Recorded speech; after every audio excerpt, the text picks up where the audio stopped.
Mtazamaji, karibu sana katika mwendelezo wa mahojiano yetu mbalimbali na viongozi kutoka hapa ndani ya ofisi ya Rais, Sekretarieti ya Ajira katika utumishi wa umma, ili tukupe fursa wewe kuweza kufahamu masuala mbalimbali yanayohusiana na uendeshaji wa mchakato wa ajira katika utumishi wa umma. Na leo hii basi tuko na kiongozi mwingine, tuko na ndugu Samuel Tanguye, ni naibu katibu lakini vile vile ni mkuu wa idara ya TEHAMA. Hii ni idara muhimu sana katika idara ambazo zinafanya mambo yaende kwa urahisi zaidi ndani ya ofisi ya Rais, Sekretarieti ya Ajira, basi ni idara hii ya TEHAMA. Tutakwenda kuzungumza naye vitu vingi hapa na atatueleza kwa undani kabisa namna ambavyo idara hii ya TEHAMA imekuwa ikifanya shughuli zake ndani ya Sekretarieti ya Ajira. Basi yale maswali yako mengi ambayo umekuwa nayo mara kadhaa, basi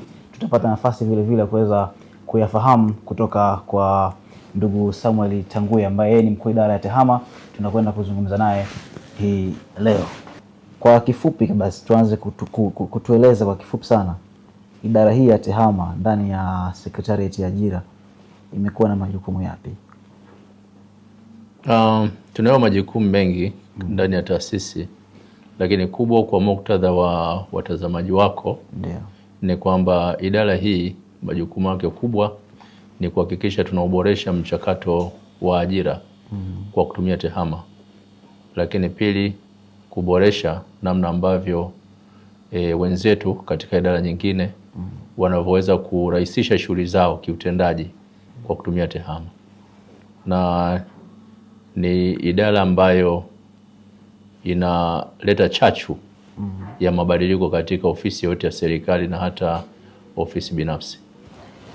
Sawa, hilo ni jema sana. Kabla hatujazungumza kwa undani Sekretarieti ya Ajira tangu imeanzishwa mpaka hapa tulikofika, kwa kifupi unaweza pia ukatupitisha kwenye historia tulipoanzia kule mpaka tulipofika hapa, tulianzaje, tulikuwa tunafanyaje michakato na namna gani ambavyo TEHAMA imekuja kubadilisha kabisa namna ambavyo tulianza katika kuendesha mchakato huu wa ajira. Okay, kama unavyofahamu na tangu nchi yetu ipate uhuru, mchakato wa ajira umekuwa ukibadilika kutoka namna ambavyo ulikuwa ukiratibiwa kwenda namna nyingine. Kwa mfano, kuanzia miaka 1961 mpaka 80, watu walipokuwa wakihitimu katika ngazi za elimu zilizokuwepo kwa wakati huo, walikuwa moja kwa moja wanapata ajira serikalini. Lakini mageuzi mbalimbali yaliyokuwa yakiendelea kufanyika ndani ya utumishi wa umma yalianza kubadilisha mwelekeo, na mwaka 2007 serikali ilipojielekeza rasmi kuanzisha chombo hiki cha kuratibu mchakato wa ajira ndani ya utumishi wa umma, ndipo pale Sekretarieti ya Ajira ikazaliwa. Sasa tulipoanza shughuli zetu mwaka 2010, tulirithi njia ambazo zilikuwa zinatumika, ambazo zilikuwa ni njia ambazo tumezirithi kutoka kwenye taasisi zilizokuwa zikifanya useli huo hapo nyuma. Na njia hizo ilikuwa ni kutangaza matangazo ya kazi, baadaye tunapokea, tunayachambua, lakini kisha tunawaita watu kwenye usaili. Kwa mchakato ulikuwa ni huo wenzetu ambao pengine wameisha uelezea. Sasa wakati ule kulikuwa kuna changamoto nyingi. Tulikuwa tuna changamoto kwanza, malalamiko yaliyokuwepo wakati ule ilikuwa ni pamoja na watu walikuwa hawana hakika kama barua zao zinafika, zinashughulikiwa, lakini wingi wa matangazo, kwa sababu sasa tulikuwa na jukumu la kupokea matangazo ya nafasi mbalimbali za kazi nchi nzima. Kwa hiyo uchambuzi wake ulikuwa ni mgumu. Pata picha, barua unazipokea kutoka posta, unazichambua, unazifungua, unaanza kuzichambua, na mwisho wa siku zipo ambazo zilikuwa zinapotelea njiani. Wapo ambao walikuwa wanatumia ndugu zao ili zile barua ziweze kufika. Wapo ambao walisema wametuma maombi kumbe hawajatuma pia.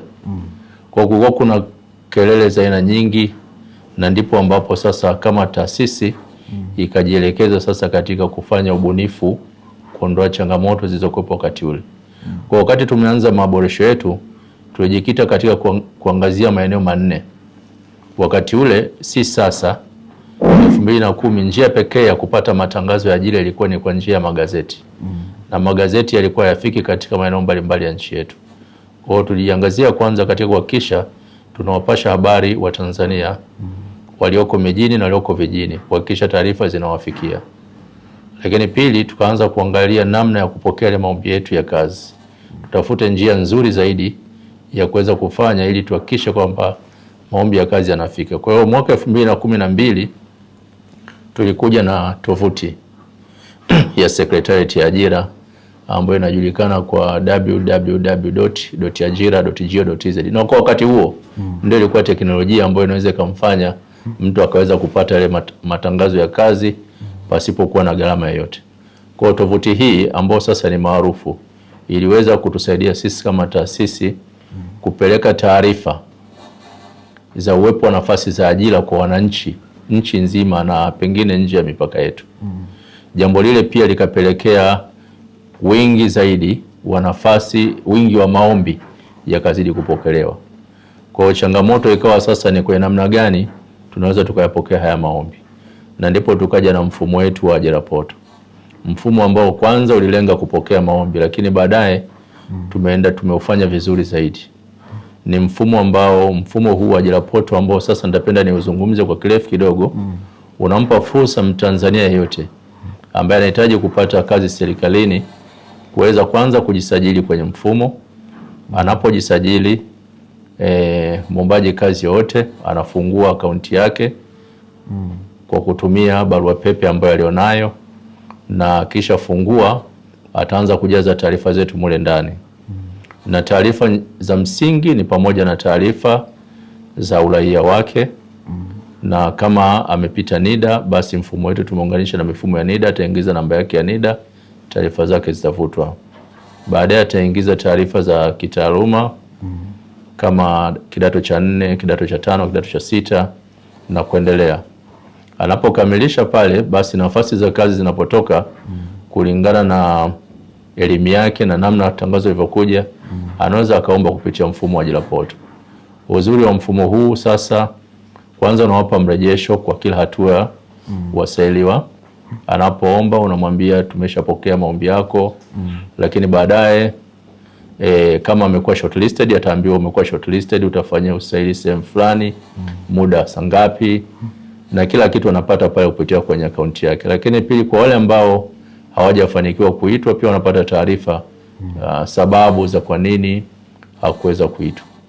Mfumo huu umemwezesha sasa hivi wao wanapokuwa wameomba anaweza akaona matokeo yake ya moja kwa moja, lakini mwisho mpaka anapopangiwa kituo cha kazi anaweza akapokea barua yake. Kwa hiyo unaweza ukaona zamani vijana walikuwa wakishaomba walikuwa wanaingia gharama. Gharama ya kununua stempu, unajua stempu sasa zimesaulika. Pengine ni kizazi hiki kinaweza kisijue stempu ni nini. Lakini tulikuwa tuna stempu, tulikuwa tuna register, tulikuwa na huduma nyingine zile ukienda kule shirika la posta wanazifahamu. Zile gharama zote kila mara tukitoa matangazo, vijana walitakiwa waandike barua, wapeleke posta ili ziweze kutufikia. Sasa zile gharama tukawa tumeziondoa. Lakini gharama nyingine ambayo tumeiondoa ni hii ya kufuata barua kuja Dodoma baada ya kuwa amepata nafasi ya kazi. Sasa hivi unaweza ukafanya usaili wako, ukaomba maombi ya kazi ukiwa pale Bagamoyo, tukakufanyia usaili pale chuo cha ADEM, oral interview tukakufanyia pale Pwani, na barua yako ya kupangiwa kituo cha kazi ikakukuta kule kule, na ukatakiwa kwenda kuripoti pengine Arusha au mahali kwingine kokote ambako nafasi imetokea. Kwa eneo hilo la kwanza upokeaji wa maombi ya kazi, uchakataji na mpaka ile hatua ya mwisho, sasa lote lile zoezi linafanyika kitaalamu na ni kwa njia ya kidigitali. Matokeo na kila kitu kinachofanyika kinatunzwa kwa uwazi, na pale ambapo tunapata malalamiko inakuwa ni rahisi sisi kurejea kwenye rejea zetu. Lakini kadiri unapokuwa unafanya ndipo ambavyo watu wanatamani zaidi. Kukaanza kujitokeza malalamiko mengi kwamba mnatuita kwenye eneo moja, mnatuita Dar es Salaam peke yake, mnatuita Dodoma, gharama kubwa. Na gharama hizi vijana waweza kuwa wanazungumzia ni kweli. Unajua shida walizozipata wazazi wetu sio shida ambazo tulizipata sisi, na sio shida tunazoziona kwa vijana wetu. Pengine unaweza ukasema kijana anachokilalamikia si cha msingi, lakini ndio kwenye mazingira yake wakati huu. Wakati wetu mimi binafsi, ajira nilikuwa ili uweze kuipata ulikuwa unakwenda kule taasisi ilikotangazia. Kwa mimi nakumbuka nilifanya usaili Dar es Salaam nikakosa, baadaye nikaenda kufanya usaili Mwanza nikapata, lakini baadaye nikaenda Kagera. Ndiko ajira yangu ya kwanza ya serikali ilienda kupatikania kule. Kwa kokote kule tuko kwa ikitangazwa ndiko mnakimbia. Gharama zilikuwa ni kubwa. Lakini serikali ilipoanzisha chombo hiki zikafanyika kwa eneo moja, kwamba mnafanya alafu mnaanza kutawanya kwenye taasisi mbalimbali kwa usaili mmoja. Lakini bado vijana waliona ni gharama kubwa.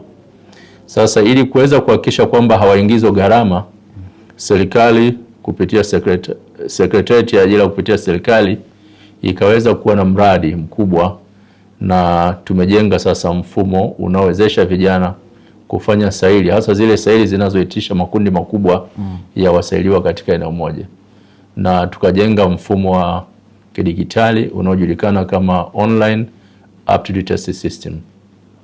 Mfumo huu wenyewe umeunganishwa na mfumo wa ajira poto na unawezesha sasa vijana kuweza kufanya usaili huko aliko kwenye mikoa yao. Lengo letu hatujalifikia mwisho.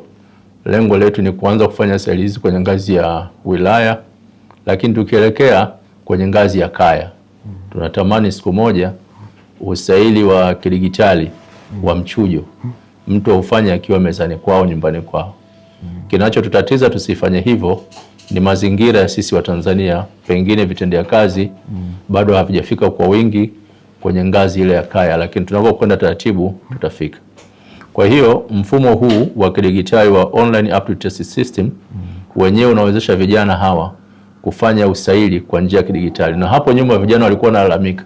Walikuwa wanasema hamsaishi, hammaki, mnachukuana.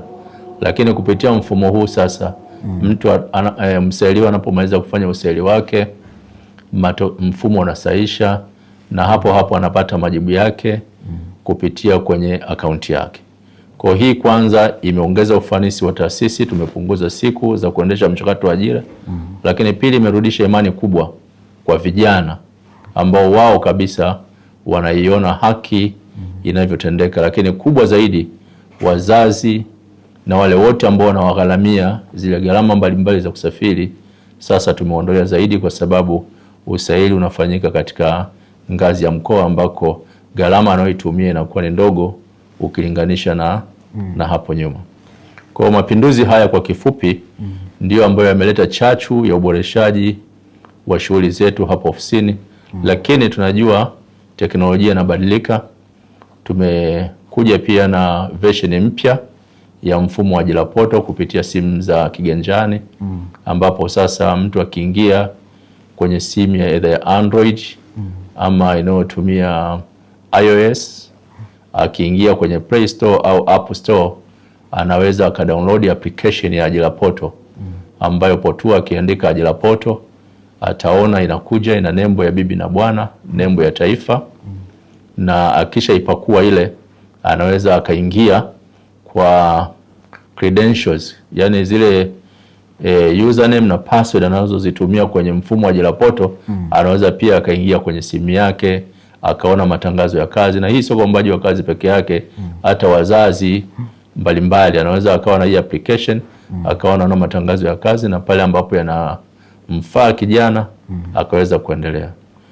Kwa kifupi tu, mifumo yetu ni salama na imeunganishwa na mifumo mingine ya serikali kuhakikisha kwamba taarifa zinazoingizwa na waombaji kazi ni taarifa sahihi kadiri ya tunavyowafahamu kupitia taasisi nyingine za serikali ama walikopitia. Asante sana mtazamaji. Ni ndugu Samuel Tanguye, ni mkuu wa idara ya TEHAMA ofisi ya Rais, Secretariat ya Ajira katika utumishi wa umma. Ametueleza hapo kwa kirefu kidogo, tumeweza kufahamu historia tangu tulipotoka huko, mchakato wa ajira ulivyokuwa unafanyika mpaka wakati huu, namna ambavyo mambo yamekuwa rahisi zaidi. Sasa katika hayo yote ambayo umeyaeleza hapo, mfumo huu au mifumo hii ya TEHAMA huwa inakuja na vitu ndani yake. Watu wengi wamekuwa wadanganyifu kuweka taarifa waombaji kazi, lakini kuna baadhi ya waombaji kazi ambao wamejaza taarifa zao sahihi, lakini baadaye wanataka zile sahihi ziondoke kwa manufaa yao binafsi. Hasa hii swala la kuomba nafasi za kazi za ngazi za chini ya kielimu zaidi, hili hasa unaweza ukalizungumziaje? Ni kweli. Kwanza nitoe rai kabla sijaelezea, nitoe rai kwa vijana wote wanaotamani kufanya kazi serikalini. Unapoanza kuonyesha dalili za udanganyifu, maana yake unatilia mashaka uadilifu wako. Na sisi tulioko ndani ya utumishi wa umma tunaishi kwa misingi ya uadilifu, lakini ukweli na uwazi. Kwa hiyo wapo baadhi vijana ambao wanapenda kudanganya taarifa zao kwa kutamani kuziondoa ili waweke zile chache. Na unapoficha sifa, tafsiri yake unatamani kuchukua haki ya mtu mwingine. Na kama chombo kilichopewa dhamana, kazi yetu kubwa ni kusimamia haki ya Watanzania. Kama tumetangaza nafasi ya kazi yenye sifa ya mtu wa cheti, wewe mwenye PhD unapotamani kwenda kuiomba ile kazi ya mtu wa ngazi ya astashahada, tafsiri yake unakwenda kumnyima haki yake mtu ambaye alikuwa anastahili. Sasa tunaposimamia haki, tunahakikisha kwamba wale wote wenye sifa stahiki kwa mujibu wa matangazo ndio pekee wanaweza wakaomba. Sasa kwenye mfumo wetu wapo walikuwa na baadhi wanatamani kufuta na kuondoa vile vyeti, ila eneo lile tumeweza kuliondoa ili wasiweze kufanya hivyo. Kwa sasa kijana anapoingiza taarifa zake hataweza tena kuziondoa mpaka pale ameleta malalamiko yetu kwetu, na sisi tujiridhishe pasipo shaka kwamba ni kweli aliingiza kimakosa, ndipo ambapo tunaweza tukamhudumia. Na wapo ambao tumewabaini hawajaingiza taarifa, lakini tunaziona kwa sababu tayari sasa tumeunganisha mfumo wetu na mifumo ya taasisi nyingine. Kwa mfano, wale wote waliokuwa wanaomba bila kuwa na vyeti halali wameenda kuvifoji labda Kariakoo ama maeneo mengine. Kwa sasa hivi hawataweza tena, kwa sababu mfumo wetu moja kwa moja umeunganishwa na mfumo wa Baraza la Mitihani Tanzania. Kwa hiyo anapoingia lazima ataombwa taarifa kama zilivyo kule baraza. Kwa watu wale tunaamini hawezi tena wakaingia ndani ya utumishi wa umma. Lakini la pili, tumeunganisha mfumo wetu na taasisi nyingine zinazosimamia elimu kama NACTVET, TCU, bodi mbalimbali za usajili, bodi ya mikopo, kuhakikisha kwamba yule hata ambaye ameficha sifa tuweze kumbaini na tuweze kumpa haki yake inayostahili, kwamba wewe elimu yako iko hii. Na nitoe rai kwa wale ambao bado wameficha sifa kwamba tutaweka kwenye kundi la udanganyifu.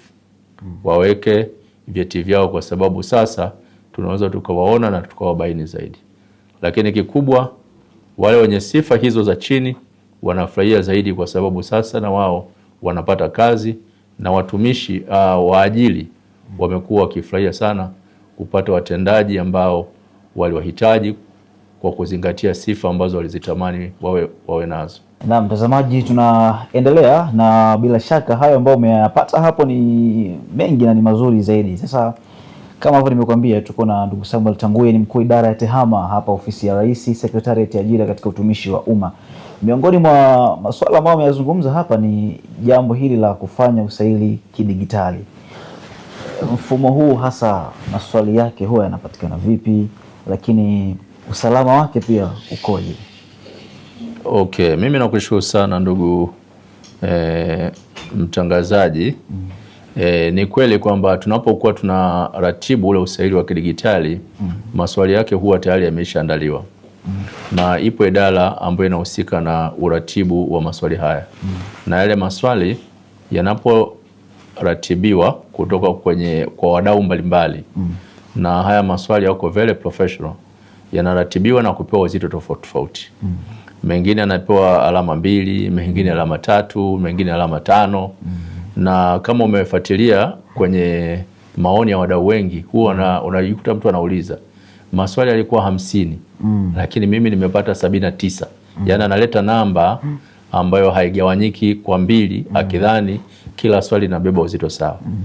Maswali yale kwenye ule tunao mfumo, labda nianze kwa kueleza, tunao mfumo unaochakata maswali.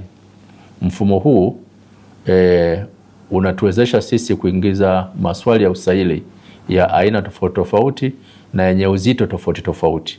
Ninaposema uzito, kama swali lina uzito mkubwa linapewa alama kubwa, kama swali lina uzito mdogo linapewa alama ndogo. Kwa mfumo huu wa kanzidata ya maswali wenyewe ndio huwa unachakata mtihani ule wa maswali. Kwa tofauti na zamani ambapo maswali yaliandaliwa, yakaprintiwa, yakapakiwa kwenye bahasha, yakapelekwa kwenye vyumba, na hapo katikati wadau wetu walikuwa na mashaka, pengine tunatoa yale maswali kupeleka kwa wadau wengine. Sasa kinachochakata ni mfumo, kwamba mimi nawaambia tu mfumo ninahitaji maswali 50. Katika maswali hayo 50, asilimia pengine 25 yawe ni maswali yanayopima general knowledge, asilimia 40 yawe yanapima technical competence na kadhalika. Kwa ni mfumo wenyewe ndio unachakata, na unapochakata unaandaa ile sampuli ya maswali, na mfumo huu sasa tumeunganisha na mfumo wetu wa online aptitude test system. Kwa maswali yanatoka kwenye mfumo X yanahamia kwenye mfumo ule sasa ambapo vijana wanaweza kufanya usaili. Kwa imekuwa ni si rahisi hata sisi wa ndani kubashiri maswali yanaweza kuja, kwa sababu kanzidata hii ya maswali ina maswali mengi na ya kutosha, na kila siku yanaendelea kuboreshwa. Kwa usalama wake umelindwa, na sisi wenyewe ndani ya taasisi pia hakuna mtu ambaye anaweza kaona maswali yale, kwa sababu ni mfumo sasa unayachakata maswali kabla hajaenda kutumika kwa vijana. Mimi Nasri Kitwana sijaomba kazi yoyote ile katika mchakato wa ajira na mfumo wa ajira poto, lakini nimeona watu wa kada yangu tangazo lao la kuitwa kwenye usaili na tarehe, najipeleka kwenye kituo cha kufanya usaili pale na email yangu na password. Kupitia huu mfumo naweza kufanya usaili? Sawa. Kwanza mimi nakushukuru kwa hili swali lako zuri. Kiukweli ni kwamba hutaweza kufanya usaili, lakini nitaelezea tu mazingira ni kwa namna gani unaweza kwenda kufanya usaili.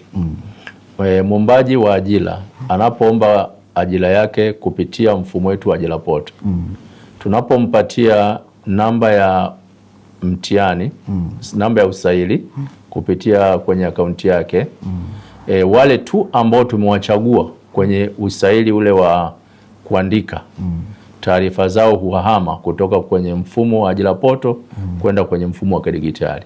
Kwa wewe ambaye unakwenda kuvamia kule, kwanza hutaweza kuingia. Hiyo ni la kwanza. Lakini la pili ni kwamba ili mtu aweze kufanya usaili atatakiwa awe na username na password. Kwa hiyo ukiingiza hutaweza kuingia. Lakini tumeweka namna nyingine ya kuweza kuwabaini. Tunayo orodha ya wale ambao wameitwa kwenye usaili na katika chumba husika. Kwa hiyo ukifika ni kweli unaweza ukakaguliwa vyeti, lakini utakapofika kwenye hatua sasa ya kutazamwa jina lako kwenye ile orodha ya watu wetu watakao kuwepo pale wanasimamia, pale hutaweza kuendelea na ule mchakato. Kwa hiyo tunazo njia nyingine za kuhakiki wale tuliowaita ni wale tu ambao wameitwa kwa mujibu wa sifa, wanaweza wakafanya usaili wetu. Kwa hiyo ukienda na taarifa zako umevamia kituoni, kwa ustaarabu wetu na namna ambavyo tumefundwa, tutakujulisha tu kwamba wewe hukuwa miongoni mwao na tutakuomba urudi nyumbani. Na imekuwa ikijitokeza mara kadhaa. Mtazamaji wa Ajira TV, tunaendelea kuzungumza hapa na ndugu Samuel Tangui ambaye yeye ni naibu katibu, lakini vile vile ni mkuu wa idara ya TEHAMA hapa ofisi ya Rais, Secretariat ya Ajira katika utumishi wa umma, na tumeyapata mengi kutoka kwake. Mfumo wa kufanya usaili kidigitali unalenga hasa kuhakikisha kila mmoja anafanya usaili katika eneo ambalo lipo karibu na yeye. Kumekuwa na tabia, mtu anaomba kazi leo yuko mkoa huu, kesho amehama kwenda sehemu nyingine. Sasa kipi hasa kitapelekea mimi hapa mwenye akaunti yangu ya ajira poto kujua kwamba usaili huu sasa taenda kufanya mkoa fulani? Okay. Tumekuwa tukitoa matangazo yetu mara kwa mara, lakini kikubwa kwa kuwa haya mambo yanafanyika kidigitali ni kwamba ili na mimi nafahamu kwamba vijana wanasafiri kutafuta fursa mbalimbali kutoka sehemu moja kwenda sehemu nyingine. Kupitia mfumo wa kidijitali tumekuwa tukiwataka tunapotoa matangazo yetu kuhuisha taarifa zao, hasa zile za kwenye eneo lile la personal details kwenye mfumo wa ajira portal. Anaposafiri muombaji kazi, let's say ulikuwa Dodoma unakwenda Iringa, ili tukuhudumie ukiwa Iringa, basi nenda kwenye sehemu iliyoandikwa current resident. Unapoingia pale kwenye mfumo, badilisha, sema mimi niko Iringa au Mufindi Iringa. Mfumo ukiisha soma pale unakutambua moja kwa moja. Na kwa kuwa huwa tunapeleka wataalamu wetu kule, na huwa tunapenda kuhakikisha kwamba wale ambao hawazingatii maono hayo wakati mwingine wanapata usumbufu. Kwa hiyo nitoe rai kwa wote waombaji fursa za ajira na hata hawa ambao tumewaita kwenda kwenye eneo la current resident region, anahuisha taarifa zake kwa mkoa aliopo, na sisi tutampeleka kule kule katika eneo lake ili kumsumbua tena kusafiri kwenda umbali mrefu kufuata kituo chake cha usaili. Mimi nikushukuru sana kwa haya ambayo tumezungumza. Tunaamini kabisa Watanzania wengi yatakuwa wameyasikiliza na yatakuwa yamewapa taarifa nyingi kuhusiana na mchakato huu wa ajira, hasa kupitia idara hii ya TEHAMA. Mimi nakushukuru, lakini kubwa kama wito wangu kwa Watanzania na hususan waombaji kazi, waamini kwamba sasa uwepo wa mifumo umelinda ajira zao. Narudia, uwepo wa mifumo umelinda ajira zao kwa sababu kila kitu kinachofanyika kiko kidijitali na kiko wazi na kinaonekana. Kikubwa wajiandae vizuri, tunawasubiri na kuwakaribisha ndani ya utumishi wa umma. Asante sana. Mtazamaji, ni ndugu Samuel Tanguye, mkuu wa idara ya TEHAMA, ofisi ya Rais, Secretariat ya ajira katika utumishi wa umma. Na haya ambayo yamezungumzwa hapa, kuna mamia na maelfu ya Watanzania ambao ni mashuhuda wa kile ambacho kimezungumzwa hapa. Masuala ya kupata barua kupitia akaunti yako ya ajira portal kwa sasa hivi, watu wengi ambao wanapangiwa kazini, basi ukikutana nao hao watakuwa ni mashuhuda wazuri kabisa wa kukusimulia kile ambacho wamekutana nacho. Nikushukuru sana kwa kufuatilia mahojiano haya, lakini usiache kufuatilia mitandao mbalimbali ya kijamii, kurasa zetu za Instagram, Facebook pamoja na X. Kule unaweza kupata taarifa mbalimbali kuhusiana na mchakato wa ajira unaoendeshwa na Secretariat ya Ajira. Lakini kubwa, usiache kusubscribe channel yetu ya Ajira TV kule YouTube. Mimi ni Nasri Kitwana, asante.